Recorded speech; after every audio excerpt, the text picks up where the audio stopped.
Hai, mari kita telusuri rahasia di balik pasar. Check it out! Di Indonesia, konon pasar tradisional telah ada sejak zaman Kerajaan Kutai Kartanegara pada abad ke-5 Masehi. Keberadaan pasar tradisional memiliki peran yang penting dalam perkembangan wilayah dan terbentuknya kota. Tempat bertemunya penjual dan pembeli serta ditandai dengan adanya transaksi jual beli secara langsung. Dan biasanya ada proses tawar-menawar. Kebanyakan menjual kebutuhan sehari-hari seperti ikan, daging, sayuran, buah-buahan, bahkan pakaian dan lain-lain. Selain bau tidak sedap, tumpukan sampah ini juga menimbulkan banyak belatung. Akibatnya omset para pedagang yang berjualan di dekat tumpukan sampah menurun cukup signifikan. Salah satu masalah yang terdapat pada pasar tradisional yaitu sampah. Sampah merupakan permasalahan utama yang dapat ditemukan hampir di seluruh pasar tradisional di Indonesia. Masalah yang terjadi adalah semakin menggunungnya tumpukan sampah yang mengganggu estetika dan menimbulkan bau yang sangat menyengat. Seperti contoh kasus yang saya temui di salah satu pasar Kabupaten Goa, Sulawesi Selatan, yaitu Pasar Sementara. Pedagang menyalahgunakan lahan kosong di belakang pasar menjadi tempat pembuangan dari sisa hasil dagangan mereka. Pasar Sementara tampak luar seperti pasar tradisional pada umumnya, dikatakan layak dan tersusun rapi. Aktivitas jual beli pun berjalan lancar oleh masyarakat setempat.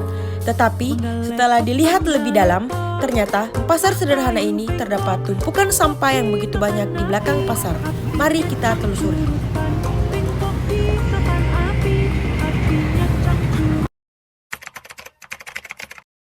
Ternyata terdapat lahan kosong di belakang pasar yang berdekatan dengan lapangan.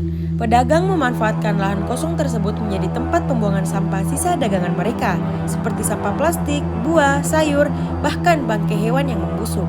Ini merupakan hal yang sangat merugikan bagi masyarakat yang beraktivitas di sekitar pasar dan lapangan. Contohnya, seperti masyarakat yang sedang bermain bola, menghirup bau busuk yang dapat menimbulkan penyakit akibat banyaknya bakteri yang dihasilkan oleh sampah. Bahkan, hewan-hewan di sekitar lahan kosong tersebut yang dulunya mereka mengkonsumsi rumput lapangan sebagai sumber makanan dengan terpaksa beralih pada tumpukan sampah yang sangat bau dan kotor. Saya mendatangi pasar sederhana kedua kalinya untuk melihat situasi dan kondisi pada belakang pasar. Di sini dapat dilihat bertambahnya tumpukan sampah seperti sampah basah, sisa sayuran, dan buah-buahan. Saya rasa ini merupakan rutinitas para pedagang sebelum menutup tokonya. Di sini saya akan mewawancarai salah satu pedagang bagaimana pendapat mereka tentang sampah yang bertumpukan di belakang pasar. Kondisi pasar mulai banyak pedagang yang menutup tokonya.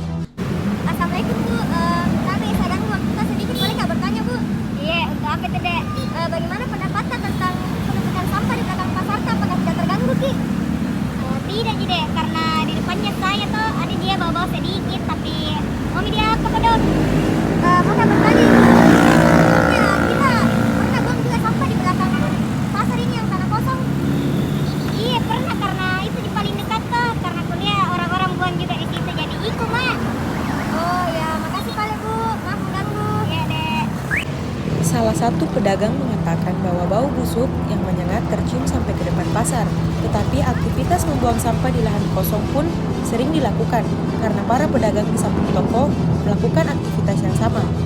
Ini terjadi akibat kurangnya kesadaran pedagang tentang kesehatan lingkungan yang bersih dan bernilai.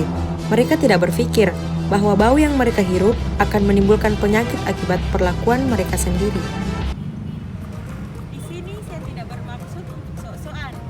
Saya juga masih berusaha karena saya sadar ini bukan hanya tugas pemerintah, tugas saya atau tugas kalian. Ini tugas kita semua. Ayo teman-teman, mari kelola sampah untuk hidup bersih, sehat, dan bernilai. Saya Radita Anggreni Putri. Wassalamualaikum warahmatullahi wabarakatuh.